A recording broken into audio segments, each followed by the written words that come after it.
Shema Yasharallah, Yahweh, Allah Haginawa, Yahweh, Achad, Shema Yasharallah, Yahweh, Allah Haginawa, Yahweh, Achad, Shema Yasharallah, Yahweh, Allah Haginawa, Yahweh, Achad. All right. Barak the Yahweh, Barak the Yahweh Shai, Barak the Yahweh, Barak the Yahweh Shai, Barak the Yahweh, Barak the Yahweh Shai, Bahasham Chakodash. I want to give double honors to our elder apostles and elder bishops of Great Millstone who rule well, as well as peace and blessings, health and wellness to the house of David the elect. Comes a hot spirit we in Judah. And today I want to go into an installment, the first installment for the week. The installment is entitled The Hebrew Way. All right, understanding the ways of our forefathers. All right, the Hebrew way, understanding the ways of our forefathers, man. All right, and the reason why I want to go into this, which specifically this installment is going to go into merchandising, but the Hebrew way, understanding the way of our forefathers, is really delving into the mindset of our forefathers, all right, in the ancient world, in our homeland, and abroad. Because things that I'm about to get into through the spirit, you will see them being practiced, all right, when we were dispersed into other lands and we were under other identities such as the Moors. You really saw a lot of Hebrew ways when we existed as the Moors. And one thing when I think about the Moors, I think about Jake being under the influence of Islam, all right, but Islam was under the influence of Israel. So it all circles back to Israel, all right?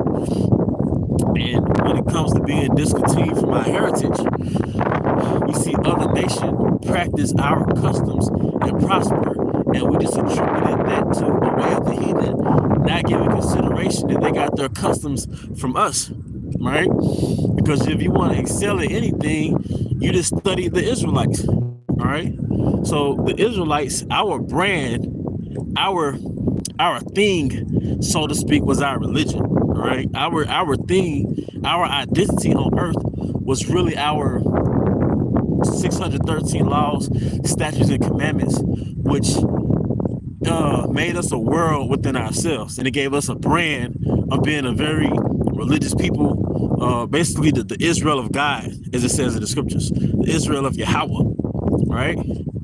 But understanding the ways of our forefathers and how they move will help you understand your potential and how you can move in this world as a man. All right, I know when I study certain things in the book of Sirach, especially, it sort of helped me enhance my existence as a man. I'm going to get into it. All right. Now, if you go to the scripture, the book of Sirach, the 42nd chapter, in the Good News translation, it goes into the things that you should not be ashamed of. All right. Now, the thing you should be ashamed of is mentioned in the 41st verse. I'm sorry, the 41st chapter. All right. But if you go to the second chapter, Sirach 42, it goes into the things you should not be ashamed of. And it names a couple of things like you shouldn't be ashamed of the covenant and the laws of the covenant and laws of the Most High. You should not be ashamed of giving justice even to the heathen, to the godless, all right? And it named things like that. But it also went into merchandising because our law and our forefathers gave us protocols and plan of actions for everything, all right? Whether it's civil, judicial, moral, all right? From the laws to the Proverbs, or to Sirach, it covers everything. And you have to remember, it gave us codes of conduct when we existed as a sovereign people. So it didn't give us codes of conduct of how to move as a fucking employee. It gave us codes of conduct of how to move as a free nation. All right. And one of the elements, one of the components that allowed us to be free, and one of the components and the elements of being free was merchandising. So if we're not an employee, which we have a Hebrew service, we have a Hebrew indentured service, but if you're not an employee, all right, How did you eat? How did you feed your family? Now, the book of Sirach, the 38th chapter, it goes into these key pillars of a nation. These literal pillars of a nation, such as farming, such as blacksmith, such as pottery, all right, such as carpentry. But there are also skills and occupations, all right, that stimulated the economy of your nation. And it's called trade. Trade. Even in America, you have what? The World Trade Center. The center of world trade. And we traded historically with the heathen. We dealt with the heathen. That's why it tells you in the law how you can't eat meat that's rotten. What do? You sell it to a heathen. A woman that's defiled, you see your daughter, whatever, you sell it to a heathen. All right, because we dealt with heathen. We did what's called merchandising. We were merchants. All right. So understanding the ways of our fathers, the Hebrew way, we dealt with merchandising, man. We dealt with trade. This is how you stimulate your economy. You take your skill sets and you sell it to the heathen. We sold olives to the heathen, all right? We sold certain things to the heathen, things that naturally grew in our land that may not grow in another land. Well, guess what? You sell it. Not only in-house, but you outsource it and you bring that money back to your economy. This is one of the ways you move as a sovereign land. All right? You take your skill and you sell it. Jake took that skill and we traveled. We weren't just on the farm all day, all year. Alright? It's getting a little chilly. I'm gonna circle back. Man, it's getting a little chilly. I'm gonna circle back. Head to that chariot, man. Alright? But you take your merchandise, that's the word. You take your merchandise and you sell it. You exchange. Alright? America's known as a merchant country. The merchant ships, they're going to cry when they see America get destroyed because it's all about import-export, man. But if a brother could get Sirach, the 42nd chapter, in the Good News translation, starting from like the 3rd verse to the 5th verse. I think that's where the main point is at.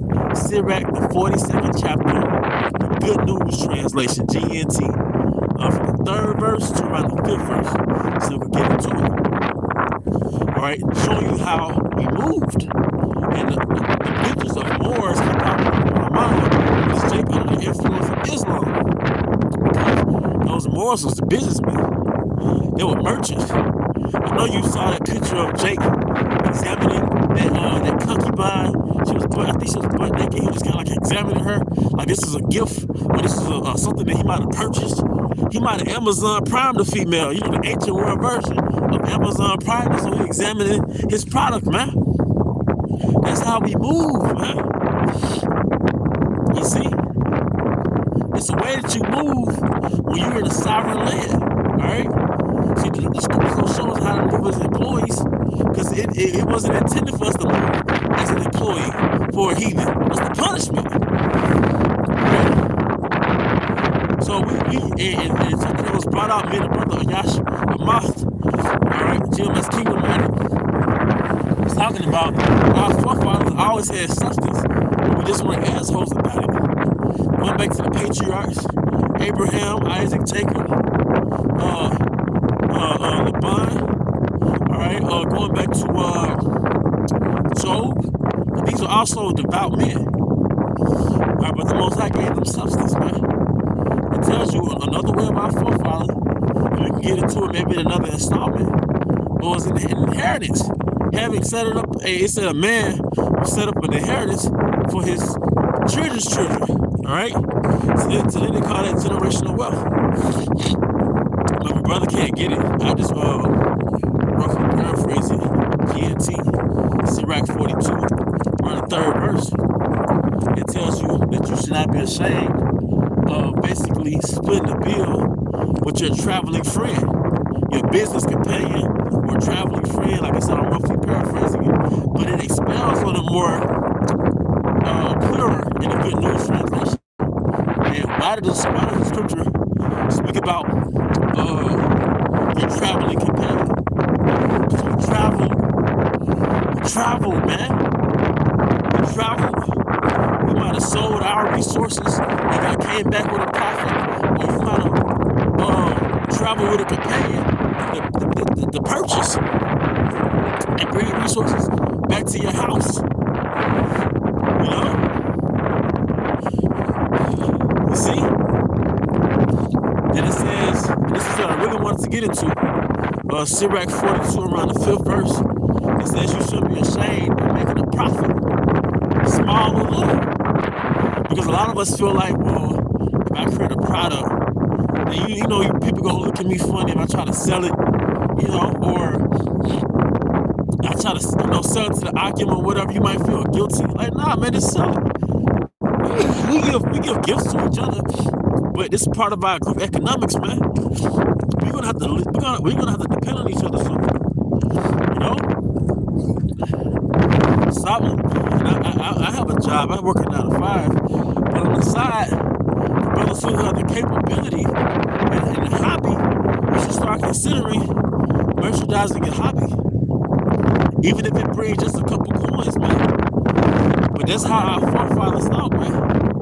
You take your confidence, man. See, the Babylon, you take your confidence, your self-confidence. You would give your whole day to work for him, and you get all this ambition and this energy, and you build human workers on his job, and you have no energy. You give no energy to your own hobbies, man. But the Most High will bless. He will bless your merchandise, man. He will bless your store, man. Although we're generally under the curses, right? But just to have a side hustle, man. Right? Because people need your product, man. Right? Whatever your skill set is, man. But hey, so think about some of the hobbies that you have, some of the things you're good at. This is the perfect time because of online stores where you can merchandise, you can market your product. You see? Because this is the way of our forefathers. If it wasn't the way, why is it mentioned in Sirach? Alright? About not being ashamed to make a profit, small or large, man. Alright, why is it mentioned about your traveling companion? So today they call it a business trip. A business trip. But we've been doing that, man. Why did it tell you in the law of our father, the law of Moses, King Masha, about selling meat to the heathen or selling something to the heathen, man? Because you had marketplaces. You had international marketplaces where everybody would be at the marketplace, the heathen, whoever. All right? Hey, Shalom, Zaquan,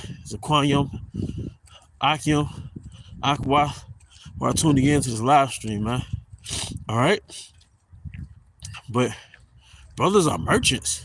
And there's nothing wrong with being a merchant. There's nothing wrong with having a hobby or a trade, man. All right? See, we like the brother who's talking, man. He made a beautiful point. All right? The brother Ayash. We sell our time for money when really you can make more money selling your skill for money. All right? You see?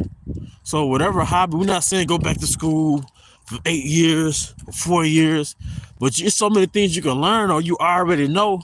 But like I said, Esau take your confidence and he make you feel like, man, it ain't gonna work. Just play with it, man. You know? We under the curses. Okay, yeah, you're not gonna be a multi-millionaire, but you should have that mindset of knowing that you can create something that has value. Because this kingdom took our sense of value away from us. So we don't think we can do certain things, man. But like I said, just having a stream of income coming in outside of a 9 to 5, man. All right. You know, because I had to get out that cold, man. But just having a stream of income to come in, you know, outside of a 9 to 5 or alongside of a 9 to 5. We got to be practical. But the way of our fathers, man, was merchandising, man. Our forefathers was merchants, you know, because if you're a farmer, then you probably had a shop within the farmer's market. If you were a blacksmith, then you had a shop within the market. You had your array of pottery, not your pottery. You had your array of tools and utensils, your swords, you know. It's like a pawn shop. You go to a pawn shop, they got guns, they got chains, necklaces, rings. All right. In the ancient world, we dealt with stuff like pawn shops, man. Okay. But that's another installment, you know. But what I want to get into in this installment is merchandising, man. We sold things. And that's why brothers can make candles, sisters make candles, brothers make herbs, brothers make herbal salves. I make herbal salves. Brothers make teas, beard ointments. You know, a lot of brothers can cut hair, you know, and that's more like a local thing. But see, the thing about this society, you can ship anything out. That's where we get the term shipping and handling. All right, because in the ancient world, you actually receive things by way of merchant ships. They had products on the ship and they land to your shore, and then it was sold in your markets. But now you have something called Amazon, and they call it shipping and handling. That's where they get the word shipping from. All right, whether it's an airship like a FedEx airplane, all right, but it got shipped to you, man. All right. See, all economies, their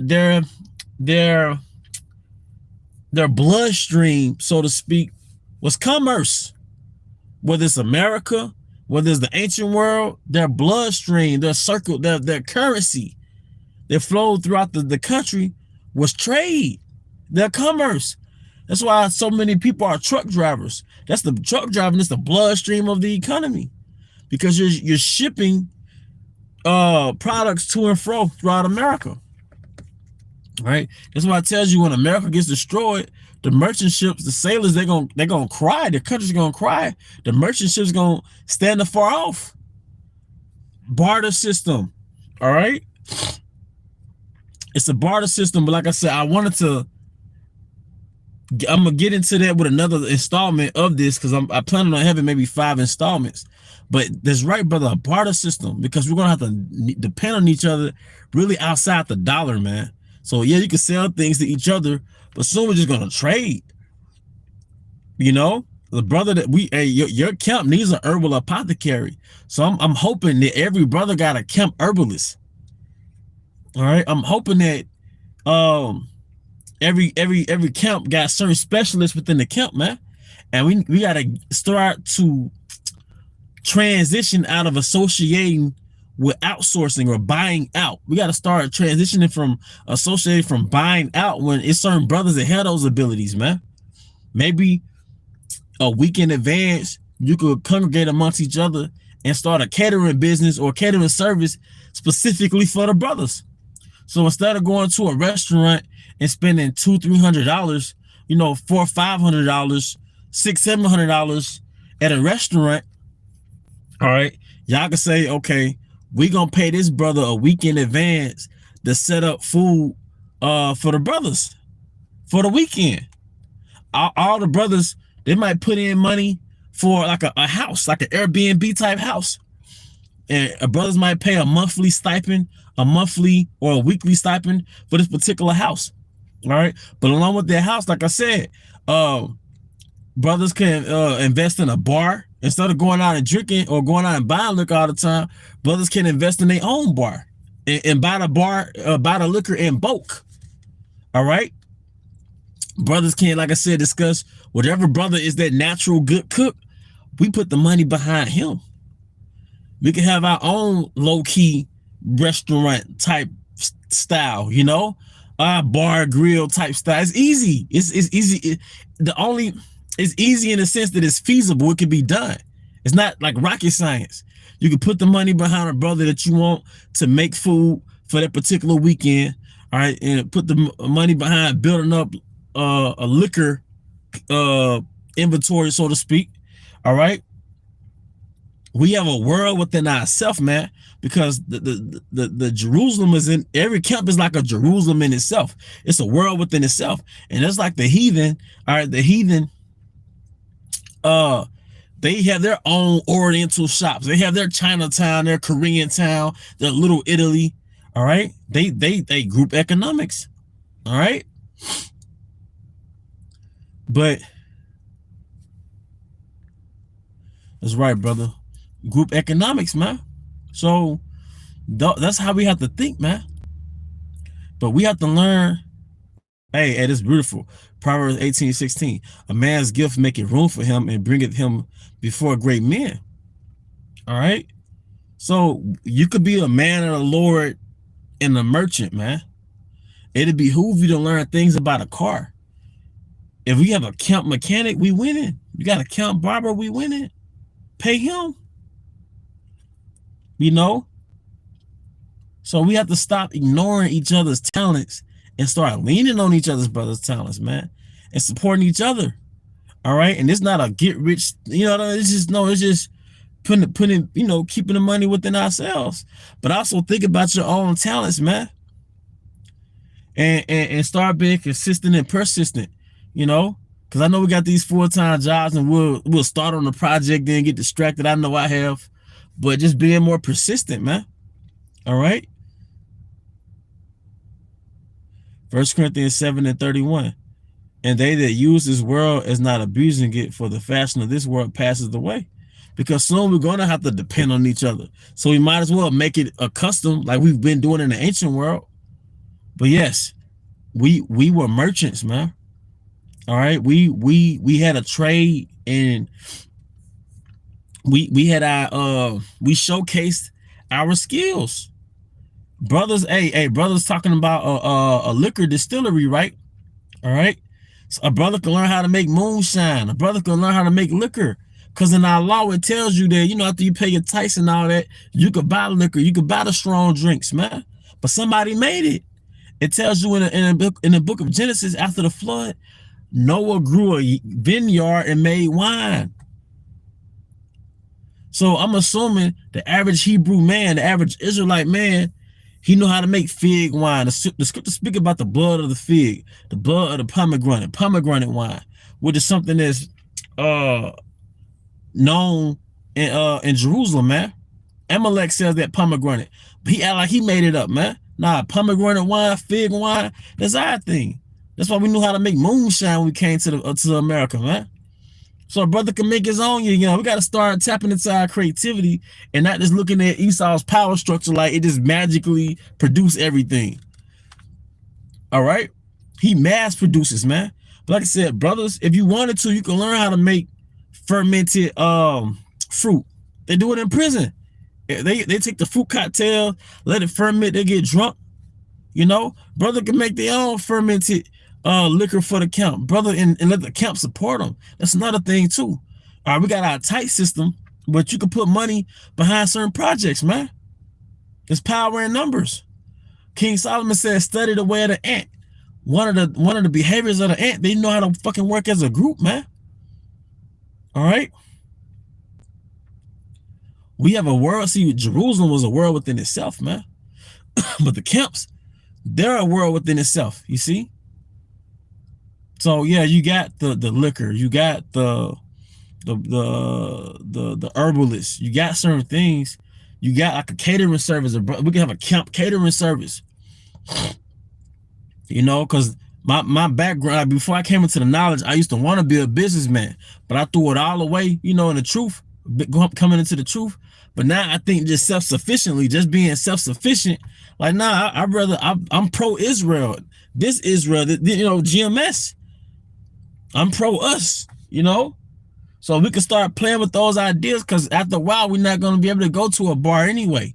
We're not going to be able to go to a restaurant anyway. It's going to be too much going on. Then what going to be coming. So you might as well think along the lines of, okay, a brother or his wife can cook, and whoever is chosen to be the caterer, all right, we put the money behind them. All they got to do is cook everything. All right. Uh, it could even extend to um two meals for the week.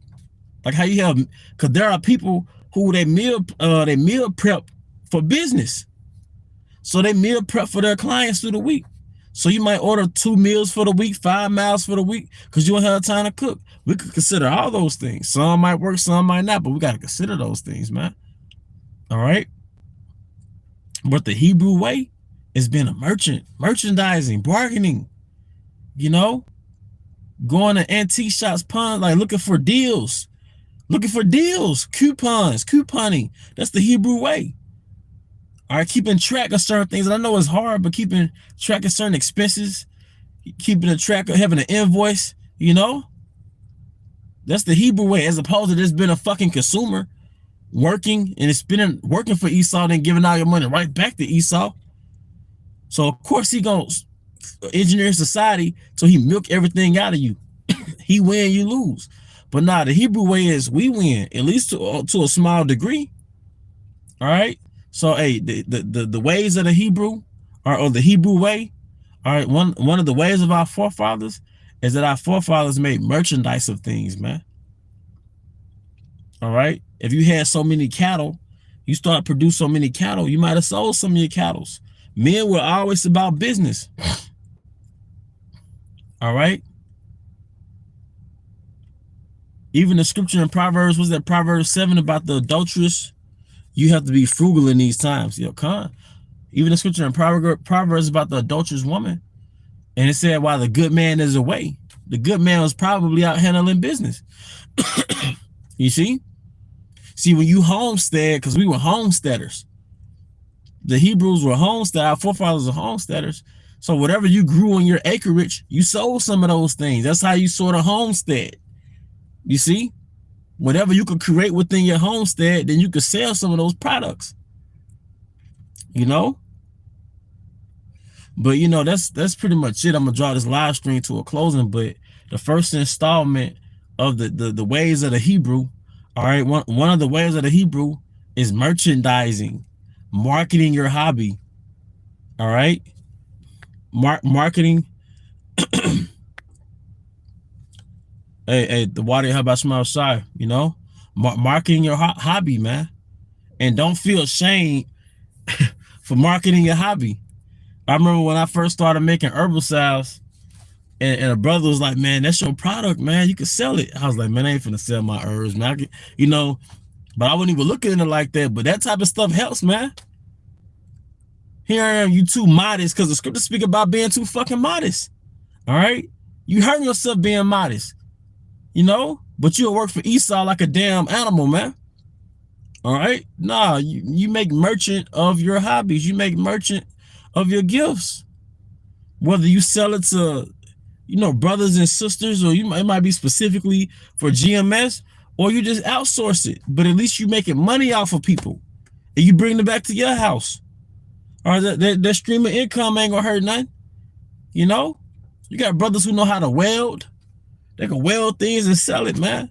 Have about 5, 6 projects, over an extended period of time. And myself, I got to get back into my art, because that's the gift the Most High gave me.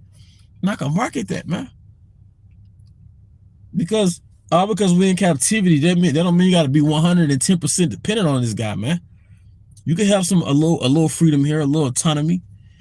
You still got to give unto Caesar what Caesar. You still got to pay bills. But yeah, one of the ways of our fathers is merchandising. But with that, I do hope you brothers and sisters were edified. Once again, I want to give all honor and glory to Yahweh, Bahashem Yahweh Shai, Bahashem Rachai. I also want to give double honors to our elder apostles and elder bishops of Great Millstone who rule well. Peace and blessings, health and wellness to the house of David the elect. Abba Baal, coming on Shalom, Shalom.